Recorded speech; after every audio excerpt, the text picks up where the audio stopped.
Welcome. I'm Alfred Leonard Weber, and it's a pleasure to be here. I'm here with Yann Vadnais, who's the founder and director of GARPAN from Montreal, Canada, which is a UFO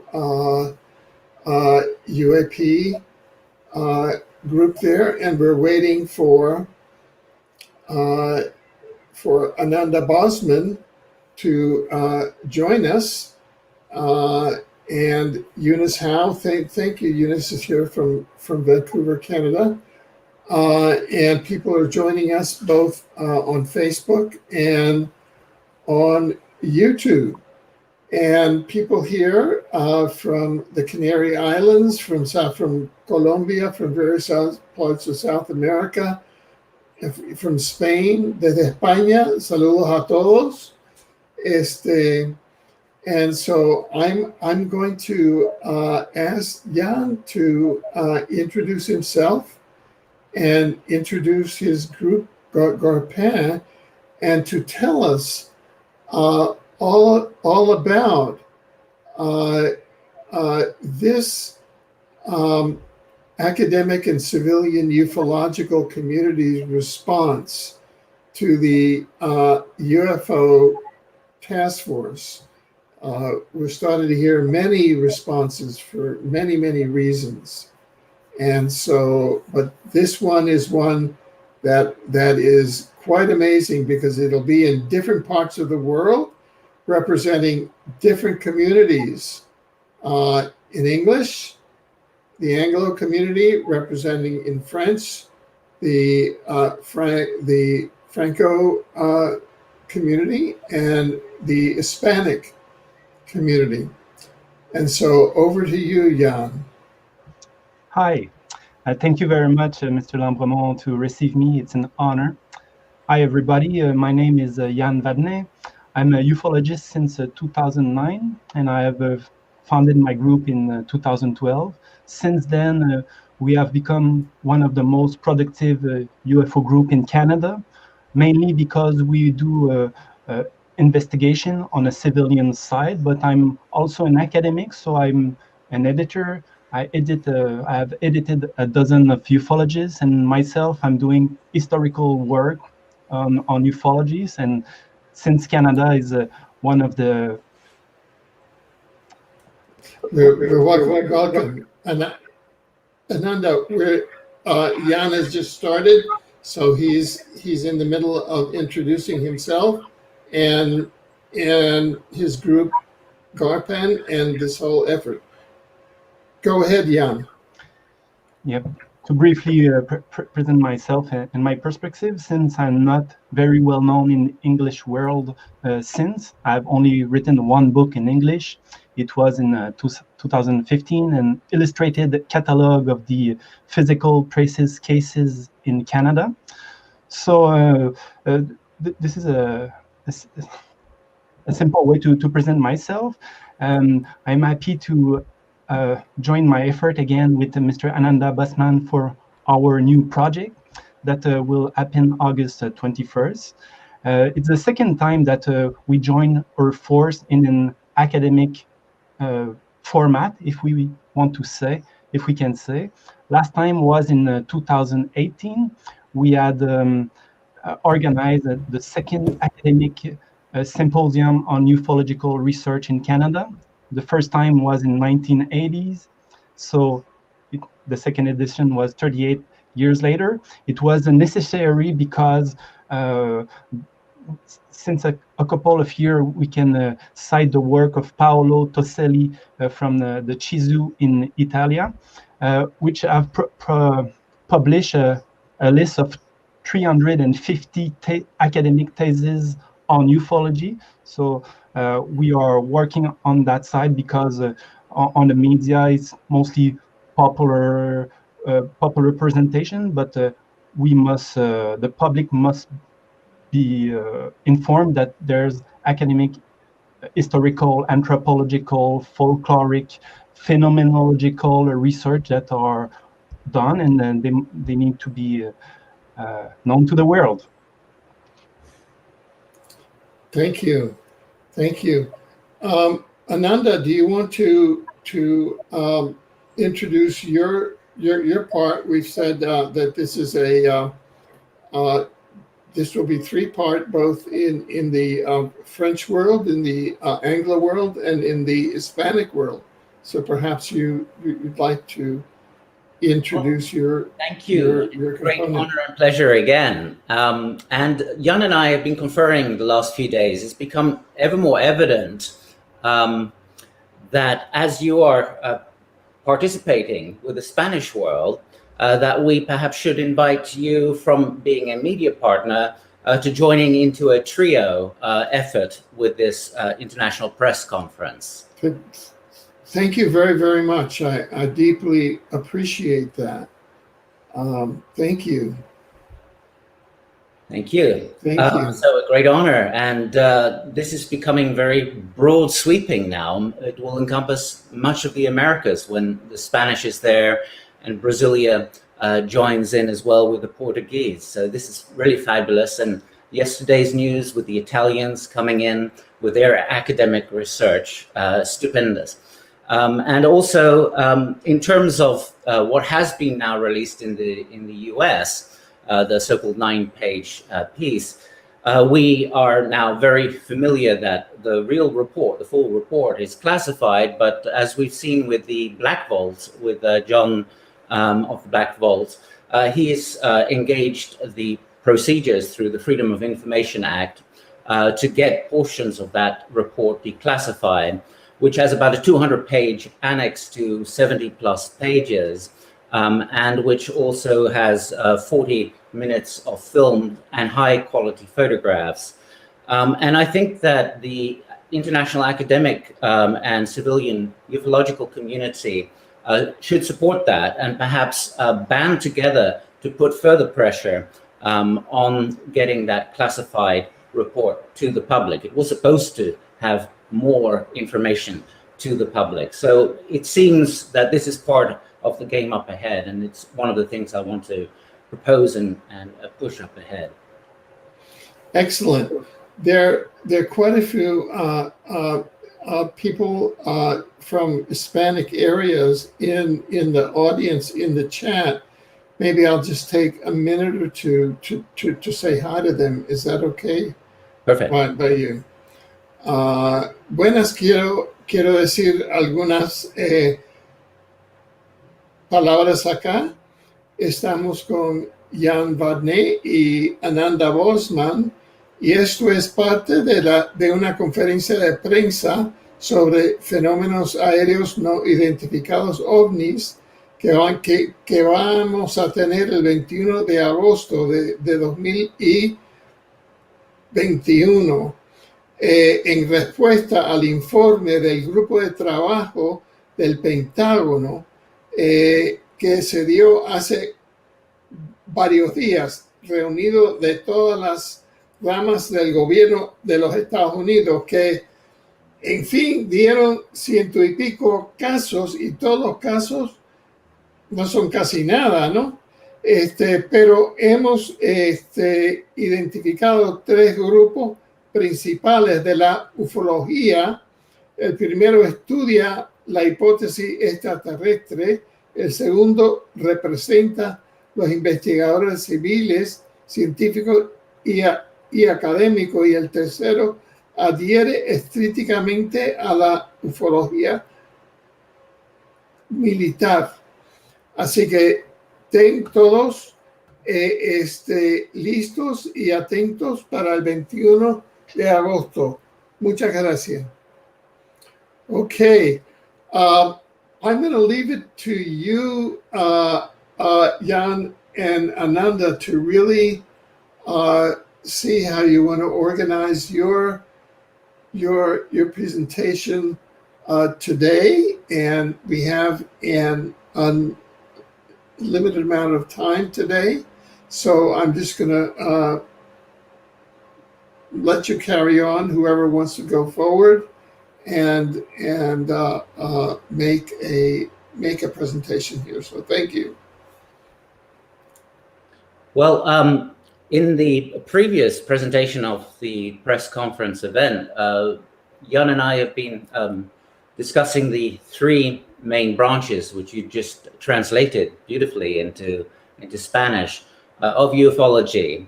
That is, the first group is the extraterrestrial hypothesis, which has some excellent researchers. It also has a bias. The second group, which is more the anthropological approach community, takes a broader approach. So it takes the hyperdimensional hypothesis for some. Others will just focus on identifying natural or new occurrences in nature. Some will go under the ultra-terrestrial hypothesis. Right now, you have Dr. Jack Sarfati, who is a contactee in 1953, who's part of what we call a module by the greater intelligence that appears to be behind some of the UFOs. He was busy working on UFO propulsion in 1973 with the CIA, with the Stanford Research Group, with Hal Puthoff, NSA, who has been one of these steerers, but also putting off Sarfati's work as well. So he is basically saying that the UFOs is us in the future. So he, with other scientists, believe that they have cracked the tic-tac technology, the tic-tac kind of cigar-shaped cylinder UFO, the way that it moves, as a time machine. There are some, I believe, flaws in his equations. And so we know another physicist who has made the hadronic space-time machine patents in 1994 with another scientist, Dr. Chris Illard, and who has developed a hyper locomotion propulsion system that would enable time travel as well, but not necessarily with people in. And this is basically also what Dr. Jack Sarfati is coming to, is producing a kind of AI in the technology itself by the meta materials. His idea in the analysis of some of the meta materials that have been retrieved from various UFO cases by Dr. Jack Valet, by Robert Bigelow Industries, he collated a whole pile, is that there are these embedded levels of details into the microcosm, which are kind of mirroring metamaterials that occur in the human body, which is the microtubules, the cellular skeleton, which has a 4 nanometer alpha tubulin, 4 nanometer beta tubulin, and it's a very intricate, complex series of embedded computations, enabling a field of consciousness. So Sarfati, of course, took the Hammeroff work, the anesthesiologist, who had made a model for consciousness based on the microtubule modulations and a kind of quantum field. The new branch of physics goes beyond the quantum field. It has exactified determinism, Einstein determinism in particle physics, and it's very, very exciting. So that needs to be applied to the work of Sarfati. Sarfati believes that he received in 1953 over the telephone a communication from what was saying to be a consciousness computer on a spaceship from the future. It had a voice that sounded very metallic. And later he went to his mother, and his mother said, in fact, it was many weeks of telephone calls, and he was walking around the house bug-eyed. He received whole downloads of information, which came out later. And it also said that 20 years later, you'd be working with scientists, which happened. So at Stanford Research Institute.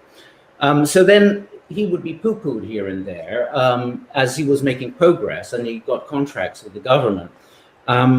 And you had other agendas from Hal Puthoff, from Colonel John Alexander. Now, these are big players in the present unfoldment of events, and they continue to work behind the scenes.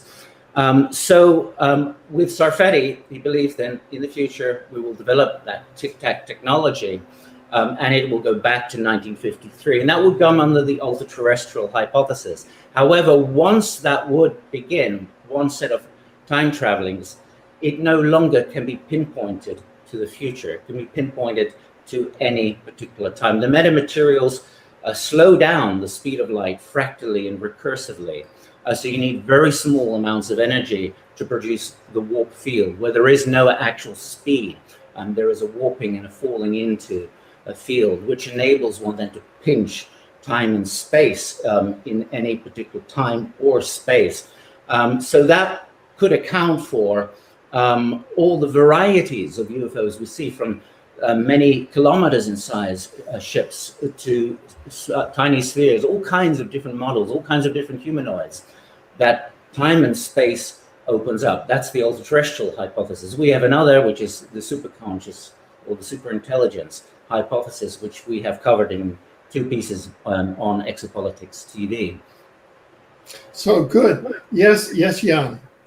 To resume in a few words what Ananda was explaining, and that was again very interesting, my friend, is that ufology has a big problem since the beginning, is that there are many objects of studies that are gathered under the same name, but they are different. And that's what we were explaining, that there were like 3 kinds of ufology. The first one, which is the most popular and the most on the media, is that it's the extraterrestrial hypothesis.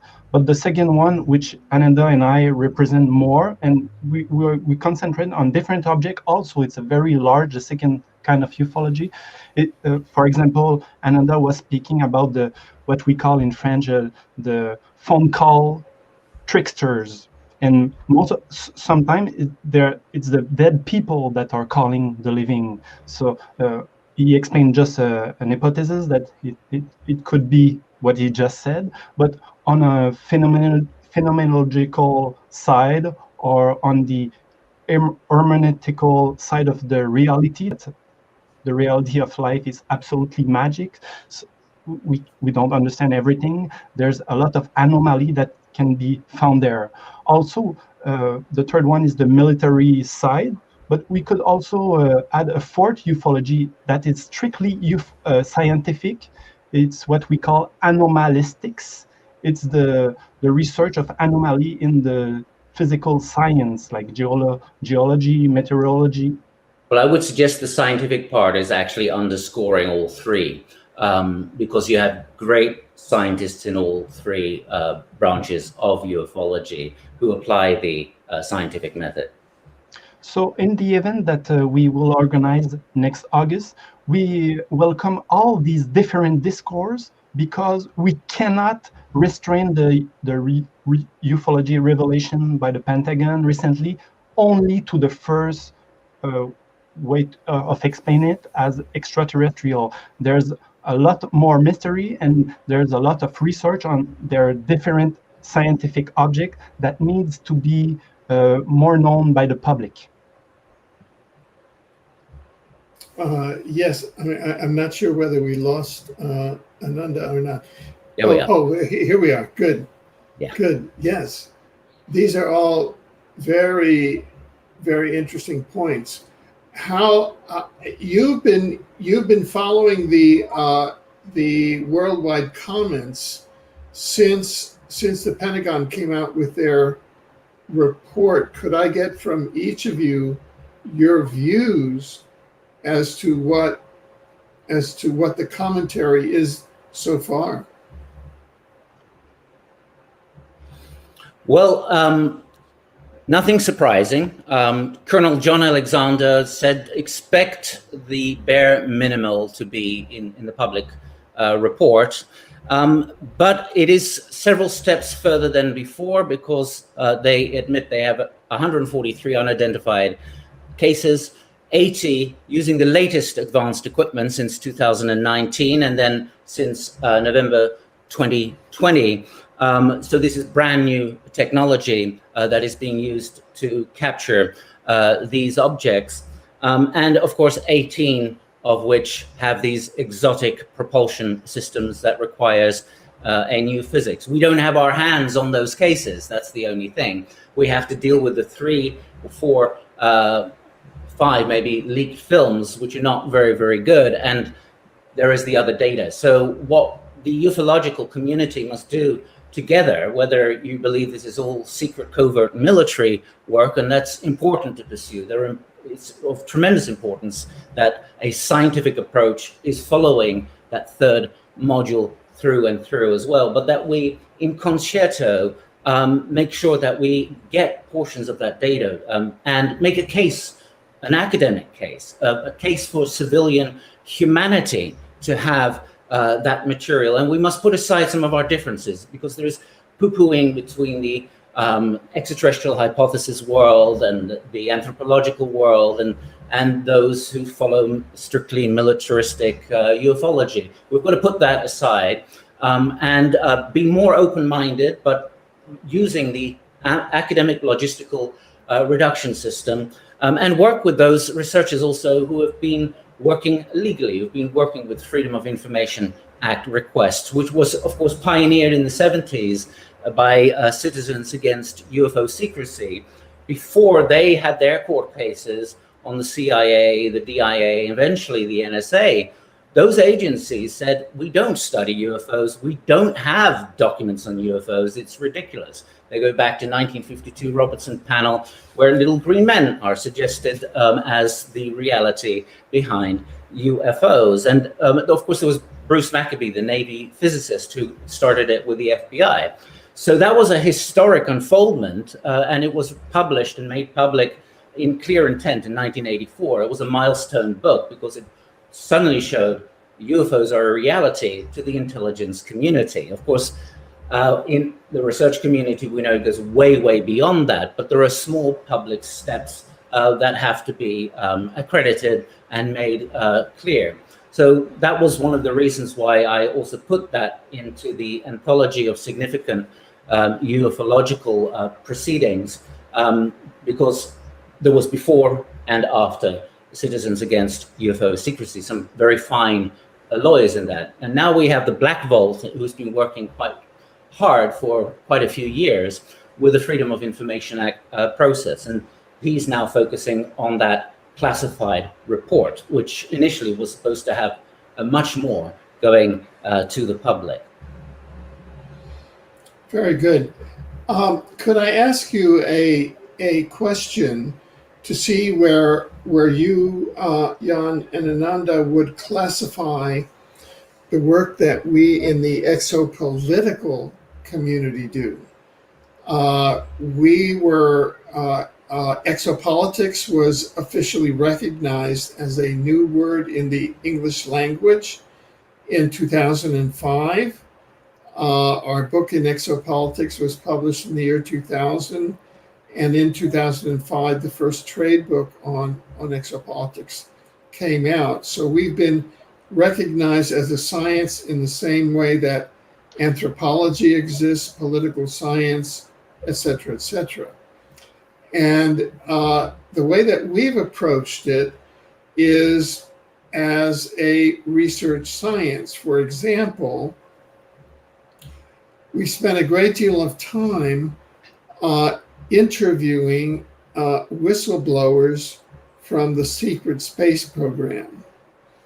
And these are whistleblowers, for example, from the CIA Mars program, who have been trained to go to Mars, who have been going. I'm just repeating testimony.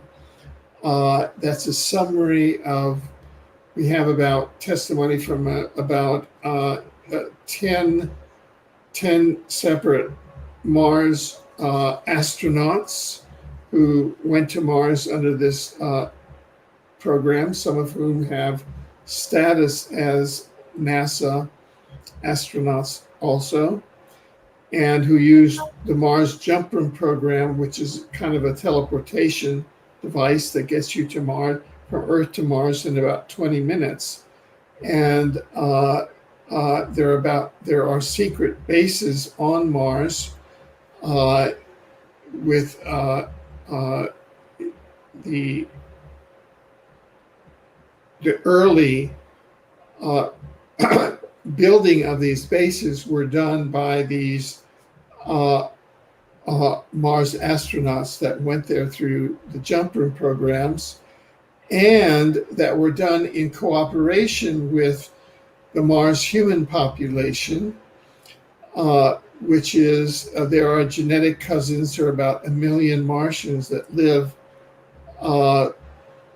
under the surface of Mars, and there are at least 4 different species of intelligent Martians that have been identified on Mars, and that are reported by the Mars whistleblowers, and for whom we have photographs. And I'm on the board of directors of the Mars Anomaly Research Society, and there's a full spectrum of documentation, etc. We have annual conferences.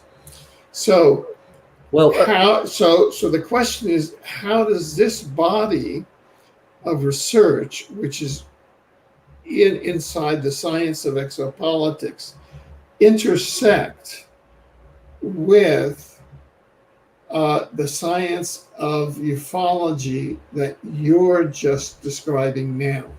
Yeah, I as I said before, I think there are these stages of disclosure. There are these thresholds, and right now we're on the kind of baby steps. And so then there is that body of knowledge. I looked into things like Alternative 3, secret space programs, reports in my early 20s as well. So yes, there are those testimonies. There is Skipper's work on the photos of Mars that appear to show various forms of life there. I think personally that goes to one or the next thresholds following, where those testimonies together under sworn affidavits, signed affidavits, and other available evidence is then presented as we've taken the first foot through the doorway of confirmation and some form of glimmer of exposure that the phenomenon is real.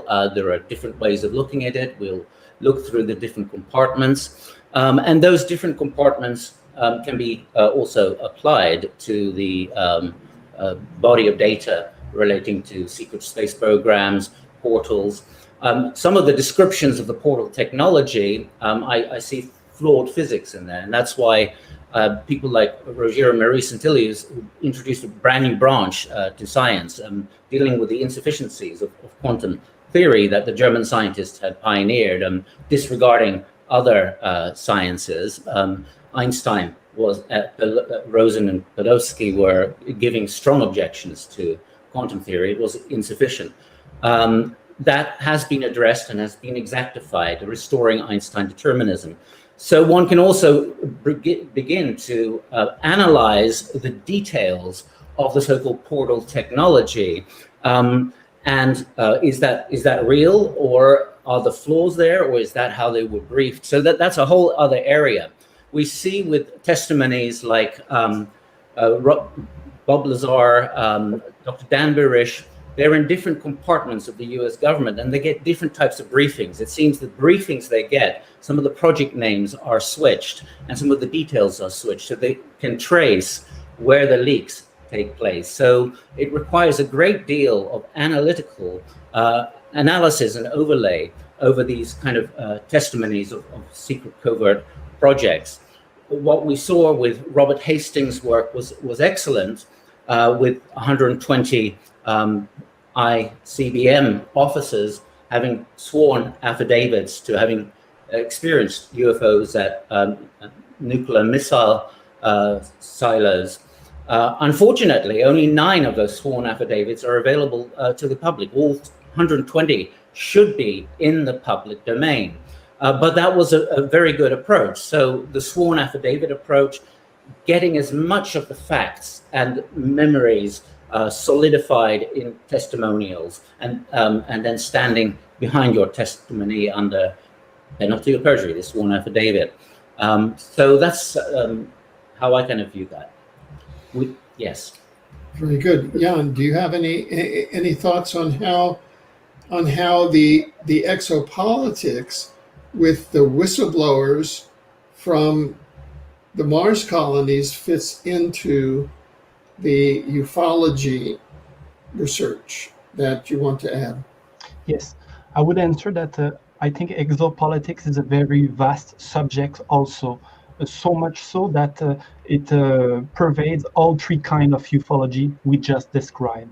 About the testimony about the Martian technology and lunar and space technology, it's out of my specialty, so I cannot comment on that.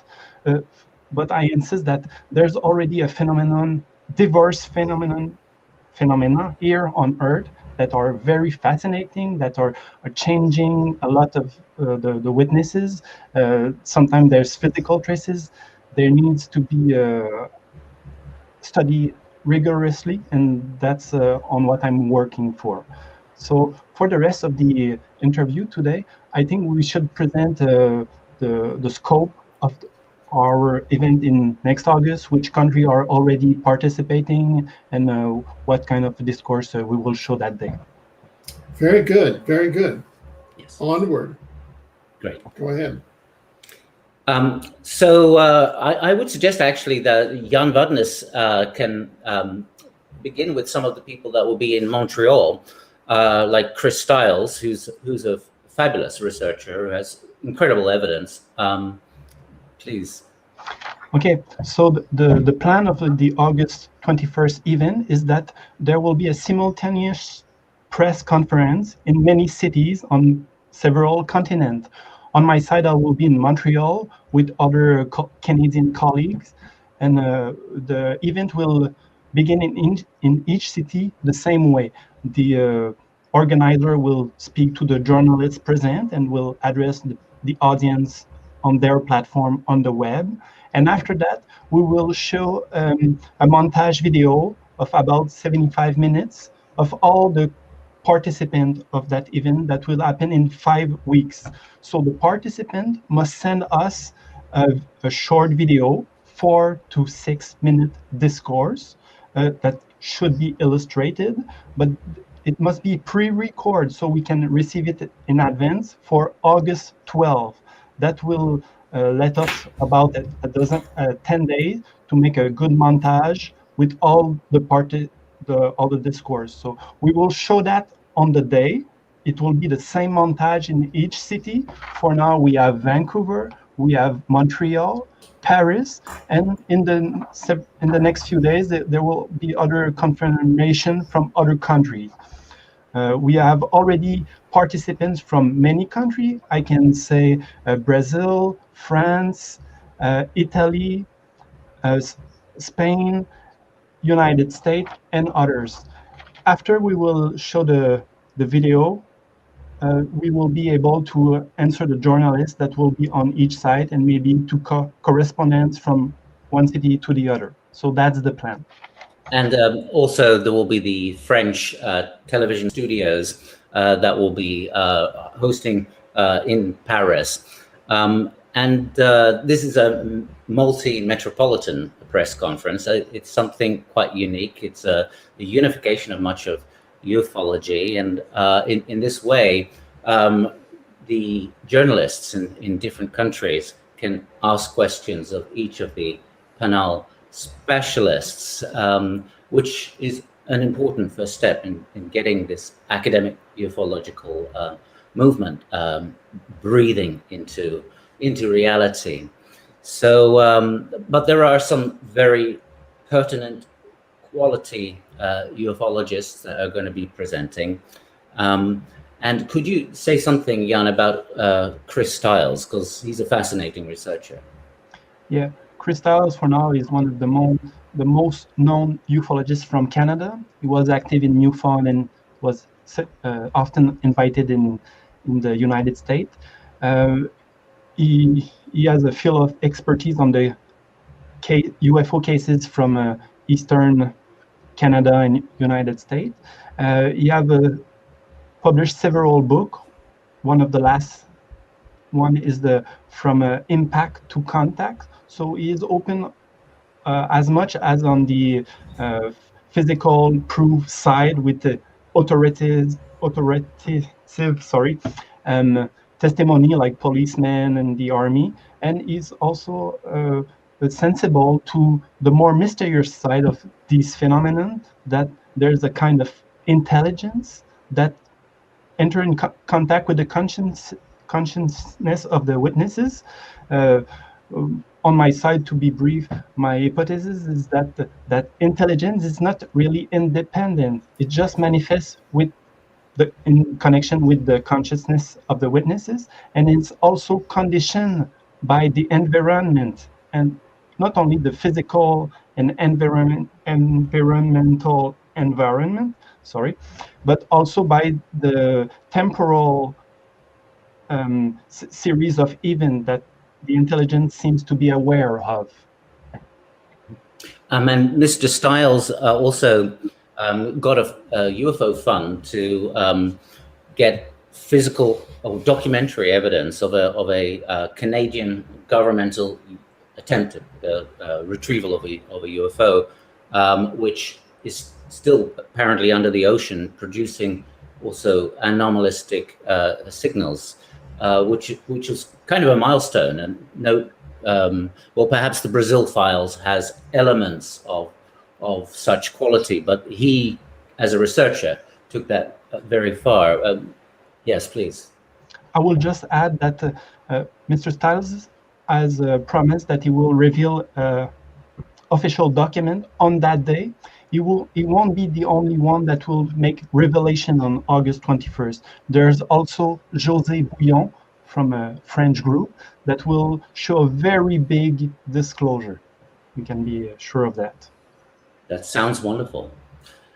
Yes, in terms of course, hypotheses, for us, it's the superintelligence hypothesis, that there is an unimaginable superintelligence, that if we were to experience it through our peripheral nervous system, our nervous system would explode. That uses modules of interface, which is the UFO contact experience. And that can be very broad sweeping.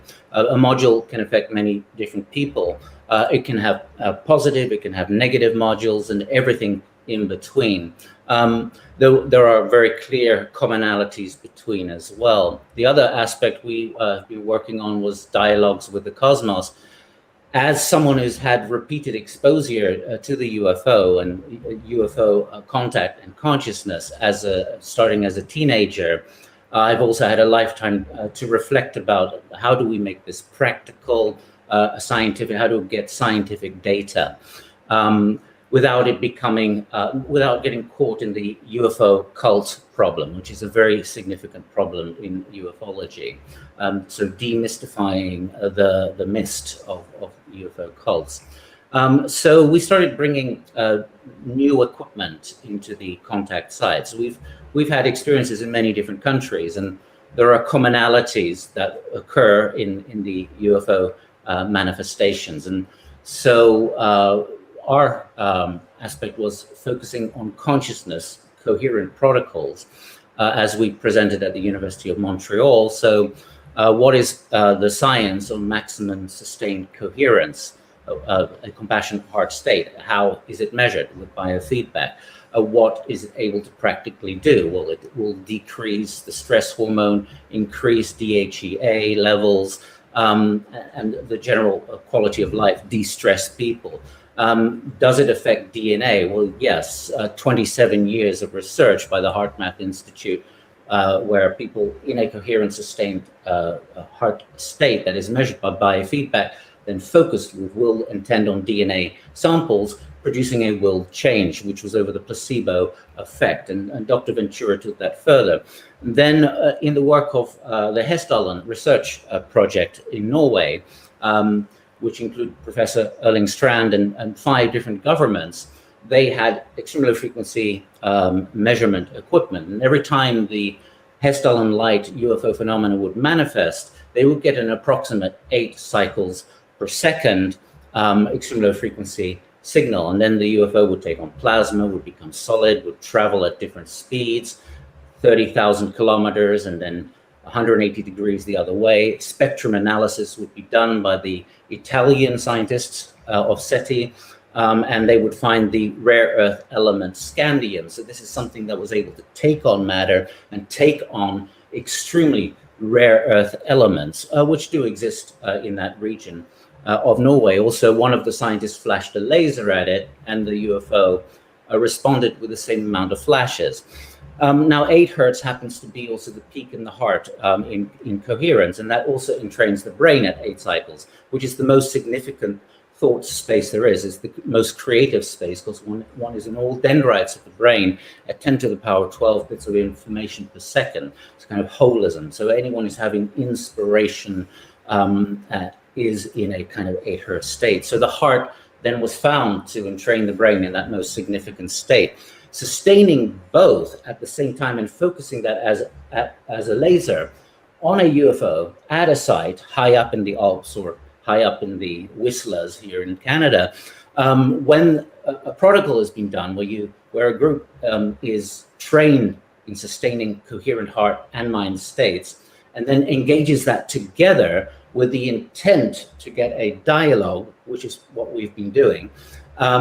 When we do get a response, then the coherence is focused upon, again, heart and mind, into a laser, and is focused on the UFO. When the UFO then responds, which is what we have in effect been able to do, the response produces an alphabet. It might zigzag. It might be that you do 3 pulses in the heart of coherence, and the UFO pulses 3 times. Or as you focus on it, it jumps. So an alphabet of phenomenon. Then we brought other equipment in to measure the ambience of the site, of the field site. We brought in Professor Korotkov's work, the Sputnik and the Biowell combined, and triangularized them. So the protocols of sustained coherence, about 12 minutes, very clear in the ambient environment. This had never been used in the wild remote site or to analyze the UFOs. And each of the UFOs that were seen also produced a measured signal in the ambience analysis. It was also changing radiation. So that's the kind of dialogues with the cosmos work, where there is a consciousness interaction, and we establish a kind of alphabet of responses from the UFO. So that's very rudimentary. That can have many, many chapters, but that's just to put it in a nutshell. Yes, thank you, Ananda, for that presentation of the second type of ufology, in a way. For the end of that meeting, I would suggest that we should synthesize and invite the other international colleagues that want to join our initiative. We must say that if they want to participate, they just need to contact us. They can gather the principal specialists of UAP or ufology in their country. They are invited to gather in a city and to also organize a press conference, so that that even make it like a snowball. It must be as much as country it should, because the simple narrative that we hear in the media since a couple of weeks is very deficient. It's not enough large, so we must answer, we must respond collectively with the civilian, the academics, to show how much bigger the picture is. Although we are in a kind of history-making event with the U.S. media primarily, since the New York Times December 16th, 17th, 2017 releases. So never have we seen such detailed open-mindedness to aspects of the UFO project. Of course, it's a controlled system, and we have controlled players, but nevertheless were Christopher Mellon not there, Luis Alessandro, Colonel John Alexander, whatever you want to think of him. I appreciate some of his work. I met him in person, and he's very different to some of the reputations he has. At least that was my experience, but I didn't meet him in a ufological context. I met him in a shamanic World Congress in Iquitos, Peru. Hal Puthoff is clearly holding things back. He has all of his different theories. Bruce Maccabee. So there have been these long-term players who want congressional hearings, and so there is that template. And it's also why I created the mainstream media bibliography to chart this unique piece of now UFO journalist, mainstream journalism, political science, because that now has emerged, and that clearly so. In terms of the whole ufological world and the unification, I think the academic approach needs to be, and logistical process needs to be the well-found of everything that we take into consideration. So it should be like a sieve. Some things will not be able to pass through that sieve for now. It must be put to the next levels as data accrues, as we develop the evidence. But I can rant and rave, so please. Yeah, very interesting. So what do you envision coming out of the August 21st event and its and the various videos coming out of that? What do you envision coming out of that? Are you looking to start an institute? Are you looking to start a movement, a community? What is your long range goal? No, I think that there would be a loose network of cooperation following the academic approach. I note many of the comments in the side bar, so we're not really going into the conspirational. Some of us love to go into conspiracies, but that we're not using that approach really. That's more philosophical aspect, or the conspirational concept, the fallen angels, Lucifer, etc. Right. Well, it seems to be one or two people that are concerned with the Luciferian aspect, and in fact, there's a view that the Lucifer rebellion is over, that Lucifer has been adjudged, and we're now in kind of a mopping up operation. So the view being expressed by the very few people who are dominating that is an anachronistic view, but it's their. Yeah. It's their I put that to the mystical sciences. I was raised in Steiner, so I'm very familiar with Lucifer Ahriman. Yeah. But Lucifer is a Lucifer. Saint Augustine actually invented Lucifer. So, but it is a belief system, and there are some who follow that belief system.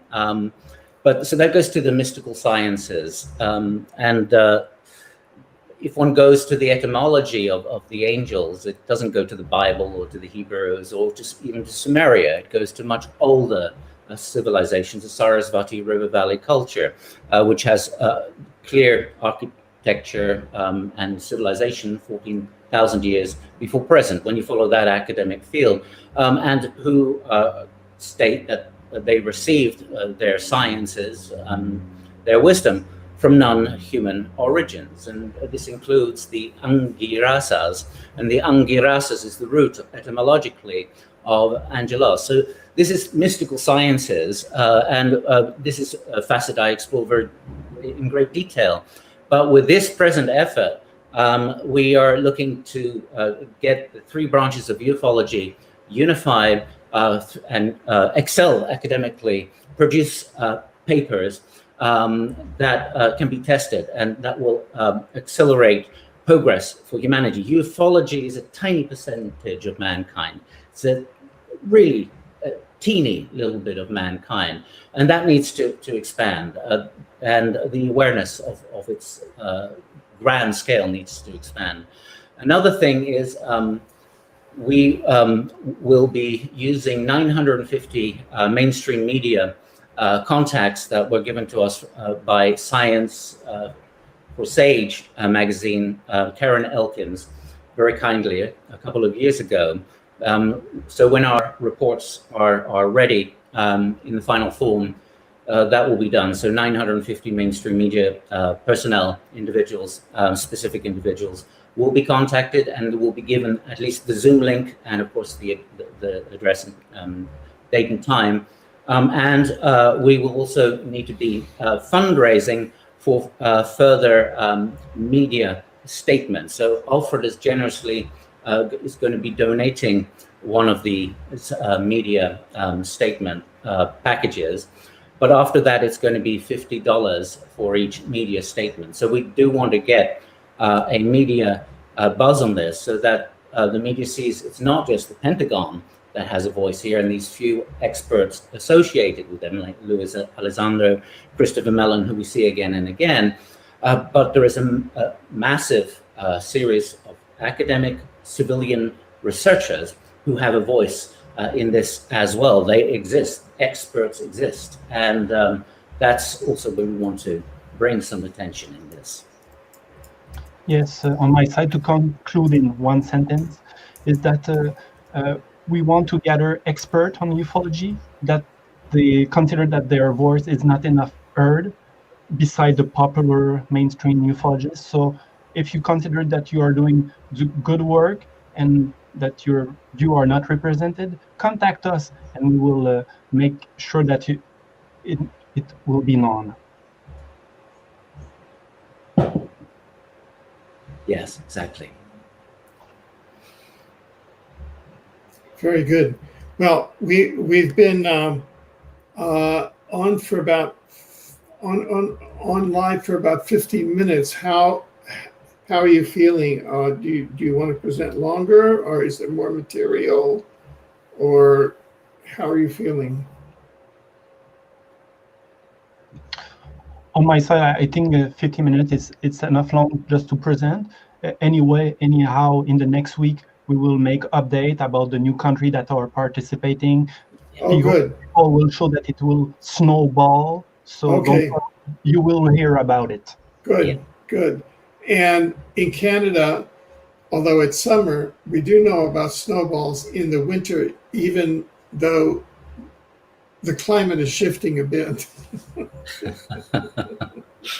And perhaps we should also appear with one or two of the panelists that are going to be in. Yes, that'd be very good. So please, and don't go away. So after the broadcast, so we can organize all of this. Before we go, do you want to leave the audience with the video audience? This video will be then on our regular channel, and will be sent out to our lists of 5,000 and more emails. Do you want to leave any contact information, websites where people can contact you? I know that we'll be leaving it in the video description of this video, but do you want to say it now, or? Well, so we have a page where our press statement, the bibliography, and the anthology of important ufological proceedings and other documents will be. So if you go to anandabosman.com, and Bosman is Bosman, it is the first in the slider. So that will be one place. I know Alfred is mirroring those on his website, and I think that GARPAN is going to do something similar, plus the French versions. Yes, on my side, I would say that I represent the GARPAN that was founded in 2012. Our site is garpan.ca. We have also a publishing house. And to finish, if I can share my screen, we would show the cover of our next book. Is it okay? Yeah, sure. I'm not an expert on just a second. On StreamYard, but please do. Yes.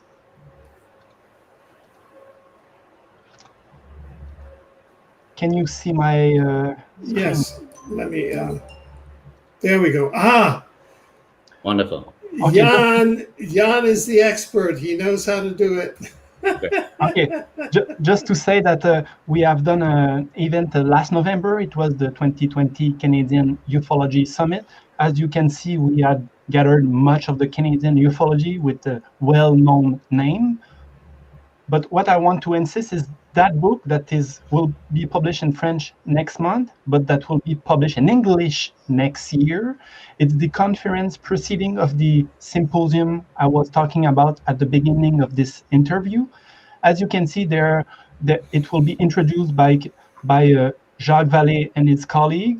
There will be a post forward by Bertrand Meyer, a well-known French sociologist.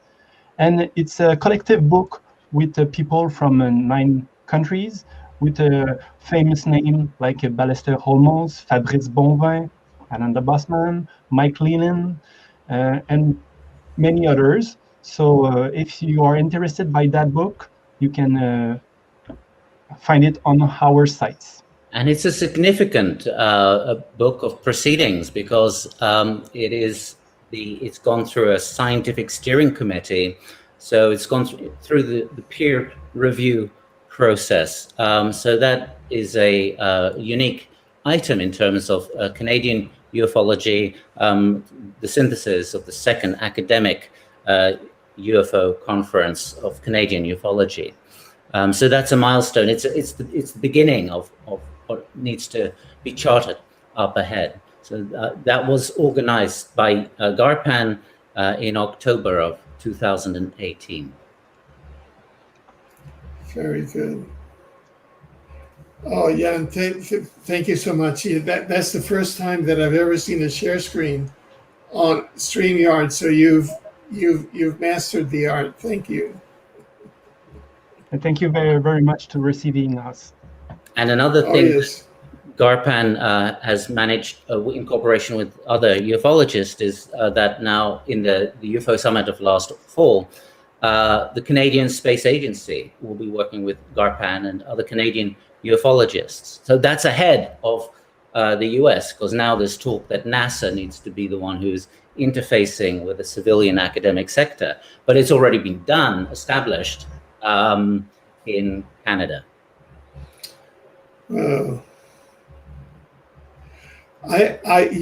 Russia, I'd like to bring Russia into this whole thing and the Russians. It's in the works, Alfred. So I have a friend at the moment, is US Russian dual citizen. He's right now in St. Petersburg and Moscow. So he's talking to established ufologists there. And so we trust something will come in that way, unless you have some connections. Well, no, but I was thinking that Russia is so much. I mean, the scuttlebutt that I've heard is that Russia itself is even at the governmental level is so much further advanced in disclosure. Oh boy. But, yeah, those are So anyway. Yes, that's true. That's true. I followed that for many, many years. It's remarkable. Yeah. So that I trust that will at least one person will represent Russia. It's not enough. There are great researchers, a lot of which are also military. So there are people who are very high up, have been very up in the military, put their projects on. Yeah. You know, when I went to the Unispace conference in Vienna, Austria, this was the United Nations Outer Space Conference in Vienna, Austria in 1982. I was there as both as an NGO, and I was also covering it as a correspondent. I met 2 Cuban astronauts there that were being taken up on the Russian vehicles up into outer space. But even Cuba had an outer space program at the time. That's interesting. I did not know that. And there is a Cuban UFO organization. I see. Do you have any connections to them? Well, I just follow their reports. I don't have direct connections, but we can, let's see what we can do. There's a lot of political turmoil there now, but let's see what we can do. Right, to put out a feeler and there's a response. That's very interesting. Very interesting. Yeah. The bifurcations that are emerging from this project are quite dynamic. Yeah. Good. Well, and then, as they say, until next week. Indeed. It's been a great pleasure, dear colleagues. Okay, well, stay online. Thank you, everyone who's attended this, and we'll be back next week. Thank you very much. Thank you. Thank you.